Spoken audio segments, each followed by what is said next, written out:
جی السلام علیکم، Farhan Mahmood Chaudhry agriculture Punjab extension سے۔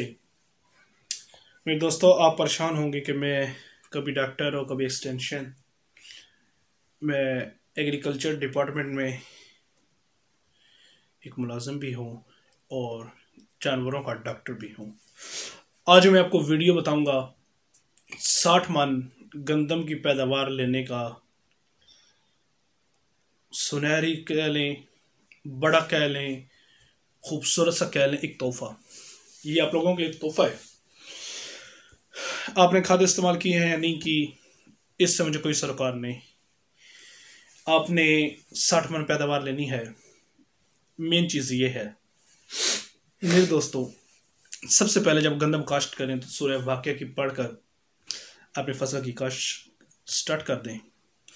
اس نیت سے کریں کہ آپ اپنی گندم میں سے 5% اپنے اللہ کا حصہ نکالیں گے، یا 5% پائی وال جسے کہا جاتا ہے، یا بھجوالی کہا جاتا ہے، یا 5% کا حصہ جو ہوتا ہے کہ میں 5% اپنا اللہ پاک کو دوں گا، مجھے اس سے جو پروفٹ ہوگا، شروع سے آپ یہ ارادہ کر لیں گے، میں اللہ پاک کو قرض دوں گا، اللہ پاک کے ساتھ کاروبار کروں گا، تو انشاءاللہ تعالیٰ آپ 60% ہر صورت لیں گے۔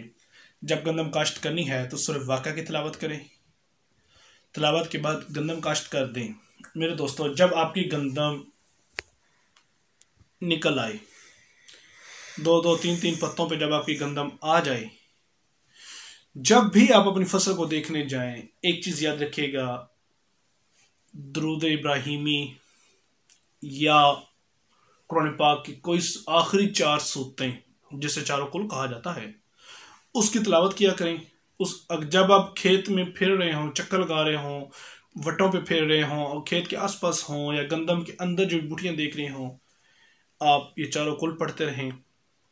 انشاءاللہ تعالیٰ آپ کی فصل دیکھنے کے قابل ہوگی۔ بلکہ سائنس کا یہ ماننا ہے کہ فصل کے پہلے 60 دن کے اندر اگر آپ کھیتوں کے اندر جائیں تو پودے آپ کی زبان سنتے ہیں، پودوں آپ سے بات کرتے ہیں، آپ پودوں سے بات کرتے ہو۔ کس طرح کرتے ہو؟ جس طرح ایک نو مولود بچہ پیدا ہوتا ہے اور جب وہ روتا ہے تو اس کی ماں کو پتا ہوتا ہے کہ میرے بچہ بھوک سے رو رہا ہے، یا میرا بچہ گیلا ہو گیا ہے، اسے خشک کرنا ہے، ماں کو پتا ہوتا ہے، وہ بول کے نہیں بتاتا۔ اسی طرح ہماری یہ فصل ہے۔ جب آپ کی فصل تیار ہو جائے گی، پک جائے گی، پکنے کے بعد سورہ محمد، سورہ بقرہ اور سورہ رحمان، دوبارہ سن لیں، سورہ محمد، سورہ بقرہ اور سورہ رحمان، یہ تلاوت کریں۔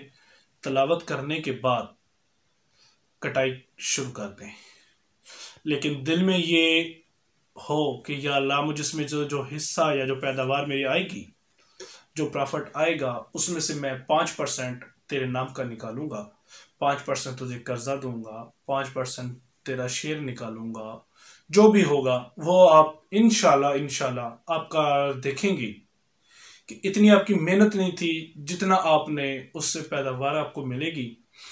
یہ اللہ پاک کا ہے کہ اگر 1 روپے اللہ پاک کو قرض دو گی تو اللہ پاک آپ کو اس کے بدلے میں 70 دے گا۔ سوچے، اگر آپ ایک فصل پہ دے رہے ہیں تو جب اگلی فصل پہ دیں گے تو اللہ پاک اس کا آپ کو ڈبل سے بھی 3 گنا واپس کرے گا، اور آپ کی آمدن، آپ کی پیداوار کہاں سے کہاں جائے گی۔ یہ آپ نے کسی اور کو نہیں دینا، کوئی کچھ نہیں کرنا جس میں ہو کہ میرے لے کے ڈوب جائے گا، لے کے بھاگ جائے گا، کوئی کرے گا۔ یہ تجارت آپ نے اپنے رب سے کرنی ہے، اپنے مالک سے کرنی ہے۔ آپ کا فصل پاک صاف ہو جائے گی۔ آپ کی فصل جس طرح زکوٰۃ دینے سے مال صاف ہو جاتا ہے، پاک ہو جاتا ہے، اس طرح آپ کی گندم پاک صاف ہو گئی اور بھرپور پیداوار ہوگی۔ کوئی جڑی بوٹیاں نقصان نہیں کریں گی، کوئی قدرتی آفات نہیں ہوگی۔ یاد رکھنا، 5% اپنے مالک کا حصہ نکالیں، پھر دیکھیں پیداوار۔ دعا میں یاد رکھیے گا۔ Farhan Mahmood Chaudhry, agriculture Punjab extension. اللہ حافظ۔